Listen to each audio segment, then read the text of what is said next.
How's everyone doing today? I'm doing another YouTube video on my favorite poker club in the country. How about that? I love this place. Unfortunately, today I want to talk about two things that occurred the other night. First time I played in one of their weeknight tournaments. It was a $100 buy-in, $20 goes to VIG, and $20 more makes it $120 goes to dealer tote. So $120. It's a freeze out. I like freeze out, so that's cool. They have these on Mondays and Wednesdays, starting at 7. And this particular one generated 32 players. You've got 2 hours and a quarter to register, so you got until 9:15 to register. All good, but they're 15-minute levels. So for all practical purposes, it's a turbo, which is a cutting-edge sword. If you're getting hit in the head with cards, it's fantastic. If you're not, and you're sitting back waiting, you're dead. You're dead. It's impossible in turbos. You either got to catch fire or not. Now, this brings us to point number 1. Now, I've never dealt professionally. I've dealt plenty of poker hands at private games and that type of thing. I've never dealt professionally where they're rotating the dealers. One of the things that caught my attention and kind of, I don't want to say pissed me off, but it was certainly noticeable. It was kind of frustrating. We had a couple of dealers that would tap in, let the other dealer know last hand that they're going to sit down and take over their spot, and then they'd walk away and start jabber-jawing with some other dealer or some other people. The dealer would finish his hand and be sitting there kind of like twiddling his thumbs like, hey, what's going on? And the whole time, you know, the clock's ticking for us players, and this happened more than once. And and we're talking about a minute of this idleness with the dealer that was originally sitting there being told they're moving, not dealing, and the new dealer over there messing around, just jabber-jawing and not taking their spot.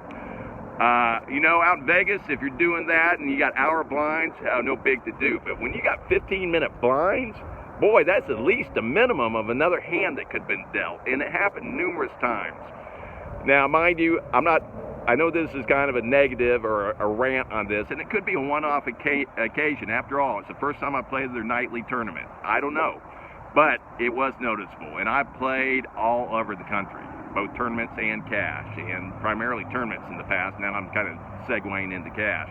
It was noticeable.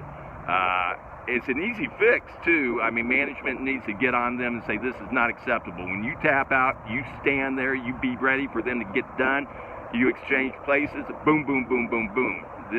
Walking away and getting preoccupied in the conversation when you just tap your current dealer out is not acceptable. Easy fix, though, something to be aware of. The other thing that I noticed, and this is kind of, I don't know if this is common, the prize pool, the winner of this, part of their winnings, which was cash, was also a $340 seat into the monthly main event. Now, I originally thought the establishment was throwing that in as a bonus, but what they are actually doing is taking that off the top and taking that out of the prize money, and effectively, you know, you win X amount of money, and we're going to take, or the establishment takes out the $340 amount and gives you a ticket to another tournament that you may or may not want to play. I don't know. I guess a lot of institutions do that type of thing, even casinos or whatnot. I didn't realize that's what they were doing. Now that it's a known quantity, it's buyer beware. I mean, you always can sell that ticket if you want it, if you can't play elsewhere.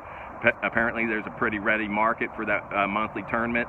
But to me, if I win first place, and first place is paying $12.40 or whatever it is, I want to get $12.40. I don't want to get, you know, a $340 ticket to some other tournament I may not have any interest in the rest in cash. And I don't want to have to be, the hyenas put on me to go out and have to sell that to recuperate my money. But it is a known quantity, and if that's what they do, that's what they do. That's not as big of a thing as the issue with some of the stuff that was going on with the dealers. Mind you, once again, I think this place is a great poker place. I don't know why there's not a line around the building of poker players in the greater city of Houston wanting to play here, because, man, this place is fantastic. But a couple of things that I experienced on Wednesday night, December, I don't know what December, like 14th or 13th or something of 2022, and I'm just relaying it to you. I'm not bad-mouthing the establishment once again, but a couple things to be aware of that you may run across if you come out here and play any of their tournaments, and they have tournaments every day. They have a big tournament in the middle of the month on a Saturday, which is a $30,000 guarantee with an additional guarantee at first place paying $10,000. I played in that once last month, made the final table, which is pretty cool.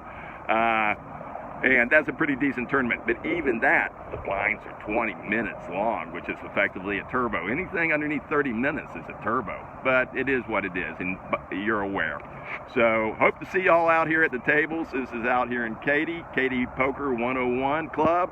Man, great place to play. Come get your poker on. This is Eric. Please like, subscribe, and leave me some comments.